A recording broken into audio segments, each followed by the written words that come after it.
We have all encountered this person. You are in the middle of a story, and before you can reach the end, a hand goes up, someone else takes the floor. They possess an instant answer for everything. Mention a difficult day, and they have a harder one. Share a win, and they have a bigger one. They correct minor details in your own life and steer every topic back to their own experiences.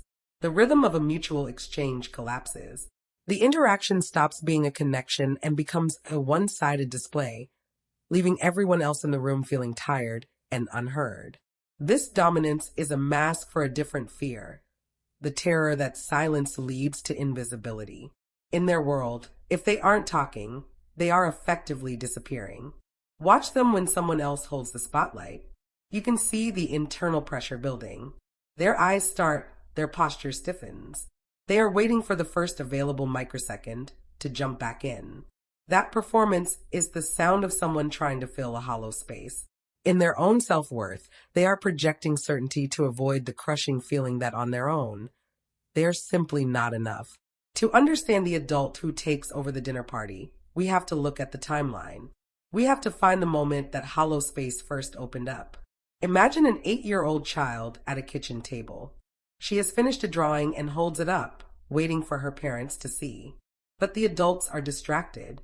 They are busy with chores or other siblings.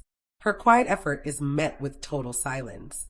After this happens enough times, a lesson takes root. She realizes that being ordinary and compliant results in being overlooked. Quietly doing her best earns her nothing but invisibility. So she changes her strategy. She gets louder. She makes her stories about the playground more dramatic. She starts interrupting. Suddenly the adults stop up their doing and turn toward her. This is a survival pivot. Performing at an extreme level is the only way to trigger a response from the people she needs most. The strategy works. The attention provides validation, creating momentary safety where she finally feels seen. That abrasive adult behavior began here. It was a necessary childhood tactic used to secure proof that she actually mattered to the people around her. By high school, the stakes shift. The focus expands. From the kitchen table to the social hierarchy of her peers. Now she isn't just looking for attention, she is looking for status. She adopts a persona of absolute certainty. She pretends to have experienced more than she has to avoid appearing naive. Vulnerability feels like a weakness that would cost her her place in the group over time. The behavior moves into the nervous system. She no longer decides to interrupt. It happens reflexively. Her brain has hardwired the response to jump in and take control the moment a conversation slows down. Silence has become neurologically linked to being irrelevant to her. Losing the floor feels like losing. Seat at the table. When this childhood survival tactic follows her into the workplace, it becomes a liability. The colleague who always has to be the smartest person in the room quickly alienates the team.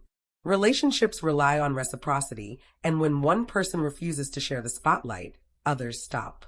Offering their trust, they shut down. They stop inviting her into the deeper, more vulnerable conversations. It is a tragic outcome.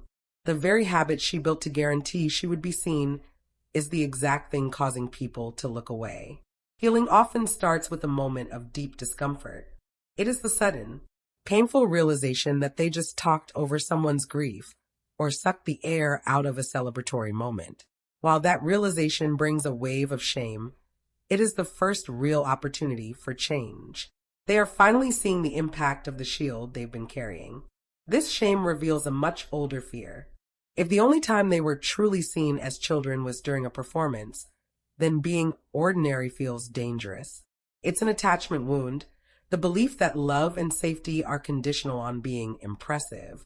Recovery means learning to exist without the stage. It requires the courage to be unsure, to be quiet, and to let the conversation continue without needing to dominate it. Growth looks like a small pause. The impulse to interrupt flares up. But instead of speaking, they close their mouth. They relax their shoulders. They choose to stay in the silence and listen for those who care. For children, this perspective is vital. When a child constantly one-UPS their peers, they are often asking if they are still valued.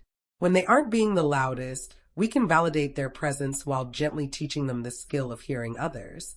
Behavior is a form of communication that evolves over a lifetime. The patterns that kept us safe as children often come the hurdles we have to clear as adults. The next time you encounter someone who has to top every story, remember the child at the table. The loudest person in the room is often the one most afraid of being forgotten. If you have felt the pressure to always be impressive, comment "I do not have to perform" below. And to dive deeper into the patterns of the past, subscribe to Behavioral Echoes.